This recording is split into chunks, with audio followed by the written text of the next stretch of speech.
आज मी महाराष्ट्राच्या कानाकोपऱ्यात जातोय, अनेक ठिकाणी जाऊन आलो.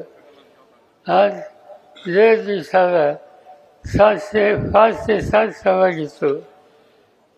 अनेक जिल्ह्यातून जातो आणि लोकांना विचारल्याच्यानंतर लोक सांगतात फक्त फोडणं हे काम आम्हाला मंजूर नाही. देवेंद्र फडणवीस मध्यंतरी एके ठिकाणी म्हणले, त्यांना प्रश्न विचारला की तुमच्या आयुष्यात तुम्ही काय काम केलं. त्यांनी सांगितलं फार मोठं काम केलं. 2 पक्ष फोडले. पक्ष उभा करायला अक्कल लागते, कष्ट लागते.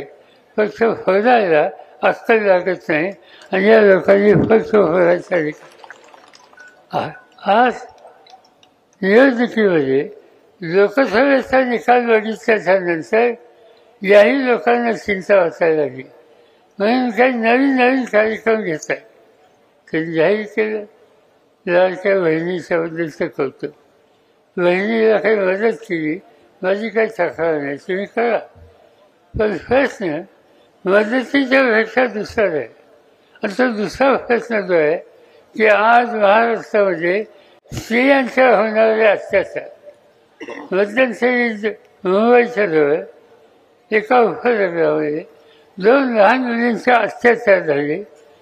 तर जबाबदार असलेले लोक काही दिवस व्यस्त होते, असा ते मिळाले. आपल्याला ऐकायला मिळतं या महाराष्ट्रामध्ये गेल्या 6 महिन्यामध्ये 866 भगिनी यांचं अपहरण झालं, पळून नेलं. त्यांचा पत्ता लागत नाही. बहिणींना संरक्षण नाही आणि तुम्ही लाडक्या बहिणी म्हणता. कोणता प्रश्न महत्त्वाचा आहे? लाडक्या बहिणीचं रक्षण करायचं का खोट्या घोषणा करायच्या? आजचे राज्यकर्ते चुकीच्या रस्त्यात चालले. दुसरा महत्त्वाचा प्रश्न ज्याच्यात आम्ही लक्ष घालू इच्छितो तो म्हणजे शेतकऱ्यांचा आणि शेतकऱ्यांचा.